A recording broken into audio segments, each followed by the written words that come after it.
Hello everybody, my name is Benjamin Bloom and I have just witnessed Sheffield Wednesday 0, Sheffield United 0 in a rather rainy, not that eventful Steel City derby. I've been up here twice this season. I've seen both games between these two teams, both games ending 0-0. This one a bit more on it than the last one, although you could say the last one right at the end of Josh Luhukai's reign there kept him in the job a little while longer. This one a little bit less defence against attack, but very much a side going for promotion, stopped by a pretty tenacious and well-drilled home team. Sheffield United stay third in the table. A win would have popped them back up into second, so they are 4 points off Norwich on the top and 2 points still behind Leeds. Now everybody with 11 games to go as the title race, which most people consider now a three-horse race with Sheffield United in, continues to hot up.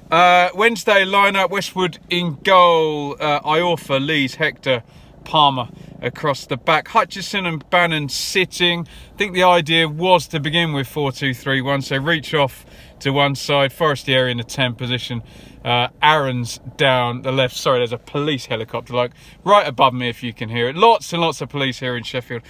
Fletcher in the number 9 position. Sheffield United with their classic Chris Wilder 3-5-2. Henderson in goal, Basham, Egan, O'Connell the back three, Freeman right wing back, Stevens left wing back, Norwood and Fleck with Kieran Dowell chosen ahead of Mark Duffy, Sharp and Medine up front, as we've seen Dowell and Medine used in a lot of these away games by Chris Wilder. Very, very loud inside Hillsborough, not much quality in the first 5 minutes, bit tense, both teams struggling to get going, but on 6 minutes, what turned out to be quite a big chance in the context of the game falls to United. Freeman gets forward, lays it off to Norwood. Beautiful cross. We know what to expect from Norwood. He's a centre midfielder. He does pull over to that right-hand side, gets it across early. It curls. It goes all the way around to the back post. Medine, for once in this game, gets free. He gets a header on it at the back post. Only Westwood in the way, in the goal. He heads it down and it hits kind of Westwood's torso in there and he makes the save. A clear sight there for Medine on 6 minutes. On 12, Lees plays the channel. Good work by Reach there. He's played right down to the byline. He's got one touch, crosses it. First time, Fletcher up, and the header is blocked from the corner. The Blades break out again. Another superb cross by Norwood and a last-ditch clearance there. In the early going, it looks like a battle of the playmakers here. Norwood getting on the ball and looks like he's got his range, particularly with his crossing and his deep delivery. Bannon really struggling to get on the ball to begin with. United start the game on top. Rain lashing down now as we come up to the 20-minute mark. Not really helping the game as a spectacle, this cold, wet Monday night in Sheffield here. On 21, Wednesday not having too much of a threat in possession. Where they do look dangerous though is Bannon's set plays with that left foot, and Fletcher does look like if he moves around that back three, tries to get away from Egan, he's going to get some joy in the air. That looked like Wednesday's only real outlet. Nothing really happening now. Wednesday are progressively getting more defensive now as the half goes on. This 4-2-3-1 I told you about has turned into a 4-4-2 now. Those wide guys, Aarons and Reach, are filing back as Freeman and Stevens come forward. And noticeably now, Forestieri has been told, you're up in a 2 and get across near Norwood. So you're sacrificing your creative sort of 10 to stop the deep line playmaker of the other team.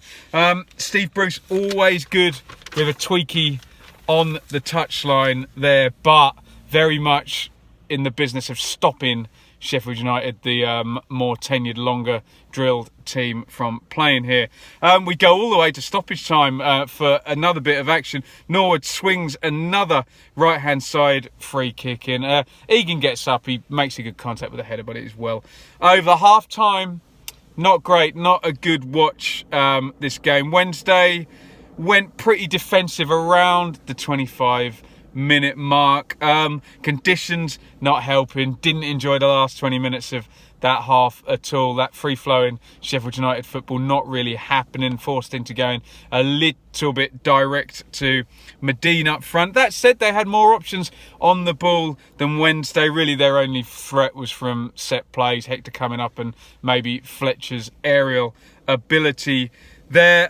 Interesting subplot in the direct style of the game. Hector conceding a few free kicks, a bit handsy with Medina. Needs to stop using his arms there, but he's very much a good head it, kick it type defender anyway, Hector, so the right man for that battle. And it got tense the last sort of 10 minutes, the players tensing up into it. If the game's going to be won, the subs are going to be a big deal here, and the first of those was made at half-time by Steve Bruce, is Boyd comes in for Forest the area. And when you see that happening, an already kind of defensive looking Sheffield United side, and you see probably the most creative player, basically Boyd now later on in his career is just a runner and a presser now, you kind of have an idea how the second half's going to go. That said, the second half, there's a bit of intensity to begin with, but honestly, it's going to follow roughly the same pattern as the first time. Aaron scoops it on to Boyd on 46 here. He cuts the cross back. I think Fletcher got an overhead kick in the last game up here against Swansea, possibly. Oh no, I think they might have played Brentford since then. But he's got the bug for the bicycle kick, and he smashes this one. Over 48, good move down the right for the Blades here. Dowell out to Freeman. Basham forward for once. They get that overlapping centre-back forward. Cut back. It's driven half cross, half shot, I think, by Norwood. He's on the edge of the box. He hits it with that right foot, curling away from goal. The ball flies just wide, but more interestingly, Billy Sharp got himself free. He throws himself at it. He's only 6 yards out, and he just misses it there, Sharp. I would have been very, very interested to see if he makes a contact with that and puts that in the net. Does the offside flag go up against Sharp? Close though. If he was onside, that is a chance. We all know how Sharp can sniff those out all day long. Like I say, better start to the second half here on 56. Big one for Sharp to chase, and he didn't get much change out of these centre halves, but he does get behind Lees and Hector for this one. He goes in, challenges Westwood, and Westwood draws the foul there. The Wednesday fans not happy with that one, but Sharp nearly in, sniffing out that chance there. 58 here, pressure from Wednesday. Now Hutchison crosses, Bannon following up, feeds Aarons, stands up Norwood, he flies past him, takes him on really easily, drives into the box, smacks it with his left foot, and forgive me, I was up in the main stand there, either pushed away or deflected away, goes out for a throw in the end. But the one moment where Wednesday really actually get behind the Blades in respects of creating a chance. 61. I wonder whether Blades fans will now look at this substitution and wonder what actually Wilder was trying with this. I think I understand what he was trying to do. It didn't work because the game ended 0-0. But it's Dowell out and Craney in. So Dowell, the number 10, steps out. Craney comes and plays right centre-back. Basham steps into centre midfield. And he kind of flips the triangle here. So you now don't have two players and a number 10. You've got a deep line playmaker, as in Norwood. And Fleck and Basham just pressing kind of ahead there. I guess he's realising that Dowell's not getting the ball in between the lines and just wants to go for a more battling midfield. Did they lose a bit when Dowell went off? Well, he hadn't really got into the game, but you do lose that threat and that running power, especially as games go on. Dowell can start stretching with those little pockets he finds either side. So that threat now gone for United. 64 minutes though, they're trying to get their shape, and what a chance now for Wednesday. It's a counter. Aarons goes down the left, he brings it forward, he travels a fair distance. It's an early cross, low, he manages to hit it before the defenders into that corridor in between the keeper and the defenders. They're all charging back, two players charging back, John Fleck and Sam Hutchinson. And I don't know what happens to Fleck here, because he seems to just at the last minute, when it looks like he could intercept, just lose Hutchinson. The ball's come a long, long way. Hutchinson arrives middle of the goal, 10 yards out, and he puts it straight at Henderson. The best chance for either side here, if you get a forward or a more attacking minded midfield player on that should be a goal. Hutchinson should have scored there. I know it's a lung busting run, but in the context of this game, that was a big chance for Wednesday. 66, Bannon into the box, back to Palmer. Oh, rush of blood here. He's way out, maybe 35 yards out. Hits the shot way over the top. 67, McGoldrick comes in for Medine. Huge reaction to Medine. Big load of boos. I think the Wednesday fans held their breath until they knew he definitely wasn't going to score, and then the boos come out for the ex-Wednesday guy, despite the fact that McGoldrick I think also is an ex-Wednesday guy. I think he had a loan up here way back when, before he came to my team Ipswich. So McGoldrick comes on. So now you would think no target man up front. McGoldrick will play with his feet and with his brain. United really need to play through the thirds for this last 20-minute spell. 74, they're still playing quite long though. They don't adjust. It's a kind of cautious game. It's a safety first tactic, and they're still going quite direct, even though it's McGoldrick on now and not Medine. 75 minutes, now McGoldrick manages to start being the playmaker further up the pitch. He gets on the ball and he starts inviting the left side wing-back Stevens forward and O'Connell to actually get forward. He didn't manage to get forward much at all during this game. We normally see at least 3 or 4 occasions of Jack O'Connell getting forward during these Blades games. McGoldrick gets them ticking for a moment here. Norwood gets it on the edge of the box. He's now allowed to operate in an area further forward. He chips it over to McGoldrick. McGoldrick's made the run. Norwood's anticipated it. Over it goes. McGoldrick puts it across on the volley with the outside of his foot. Lovely bit of skill into the middle there. Where is the poacher? Supreme Sharp. He's behind Hector, and Hector makes the last ditch clearance there. McGoldrick showing his quality, combining with Norwood there. But I said about Hector, head it, kick it. He is your man for that type of defender, and he was firm today. Fox comes in for Iorfa. Palmer moves over to right back. Iorfa goes off and Fox goes to left back. Craney, what a great run here. Looked like he was going to take it out of play. Gets past Bannon, moves into the right wing position, cuts inside, hits it with the left foot. It's on goal. It's a weak shot. Hector again in the way there. 81, Hutchinson takes his last warning here, probably about his 5th or 6th little foul that he's committed. They're totting up. Refs seem determined not to make a booking in today's game. It's low on quality now. Both teams seem blowing and cautious, a bad combination. They kind of exchange counter-attacks, but no quality at the end there. They're running out of steam. 89, Bruce puts Nuyu on for Fletcher, I guess.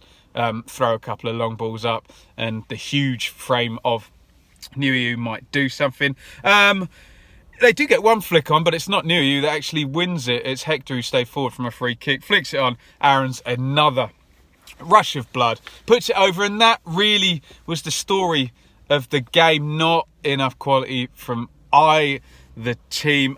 It ends 0-0. Both halves following a pretty depressing pattern of showing some promise, and then, you know, they're going for the fight through the first part of each half, and then both teams just kind of back off a little bit, and it becomes a bit cautious. If this is a boxing match and you're scoring it on points, well, Medine had that header, Hutchinson had that really clear chance, so 2 arguably big chances in the game.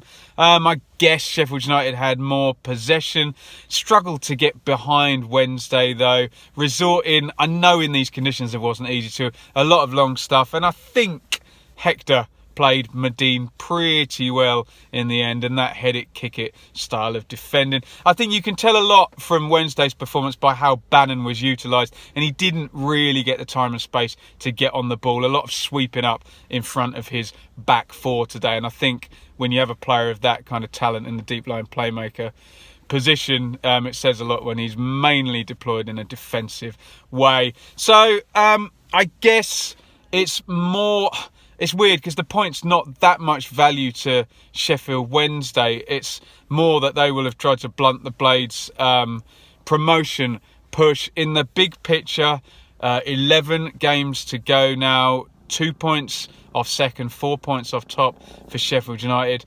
If you look on the channel, I did a great piece with Ben from the Blades pod. I think we know that Sheffield United's automatic hopes really rest on these away games. Their away run-in is harder than their home run-in, and I'm afraid they're going to need away wins coming to the end of the season. Look, this is a complicated game, a difficult one, and I suppose a clean sheet and a point. Get out. There won't be another atmosphere like that to play in for the rest of the season for Sheffield United. Oh, actually, they've got to go to Ellen Road. So, yes, one more. And that's it now, because the big games are running out at the top of the league. I know Norwich have to go to Middlesbrough. Sheffield United and Leeds still have to play. This now, for these top teams, is a matter of knocking down these home games and winning. It's 3 points. Doesn't matter how you play now. If you play in a home game where you're strong favourite, just win. And it looks like all of these teams at the top are going to need to, 2 points per game. So it's got to be draws at least and home wins. But you can see Norwich and Leeds pushing Sheffield United into needing to pick up those away wins. So, look, if you're a Blades fan, let me know what you think. Is that a point gained and get out of here and now concentrate on accumulating maximum points from those home games? Does that dent the promotion push? Is it 2 points dropped? What do you think? And how does that change or affect your expectations now, especially with Leeds to play away and Leeds that big impressive win on Friday night at home to West Brom? If you're a Wednesday fan, are you too far back from the playoffs? A lot of traffic in the way, a lot of points are going to be exchanged and teams are going to be taking points off each other. Do you still have a faint playoff hope, or is this now Steve Bruce building for next season and presumably a bit of financial jiggery pokery still, trimming some wage bill and doing some business that way? Not the most exciting game, so I hope you've enjoyed the review. Still plenty to talk about in terms of that title race though for Sheffield United. Let me know what you think in the comments, whoever you support, Wednesday United. I'm impartial here, I've got no agenda, so don't hit me with any of that stuff. Just get your comments in and let's keep it friendly, even if we are rival fans, in the comments. Lots going on this week. I'll be doing my championship live stream tomorrow night, Tuesday at 7. Tune in for that. So I'd advise you to hit that subscribe button. I think I've got a really good interview subject, but I don't want to jinx it, so I won't say for Wednesday, but if that confirms, I'll put the shout out for questions. We'll be doing the championship preview on Thursday night, another live stream, so check that one out. Well worth joining in. Great bunch of people join in and comment on these. Then at the weekend, I will be at Norwich Swansea on Friday night. Ipswich, West Brom, the farewell tour now for my team Ipswich. And then another big derby. I love it. Blues versus Villa. That one was 4-2 earlier in the season. I was there. Looking forward to that. Thank you so much for watching. Get those comments in, and I will see you later in the week for loads more content. Follow me on Twitter at Benjamin Bloom. And thanks again for watching. Goodbye.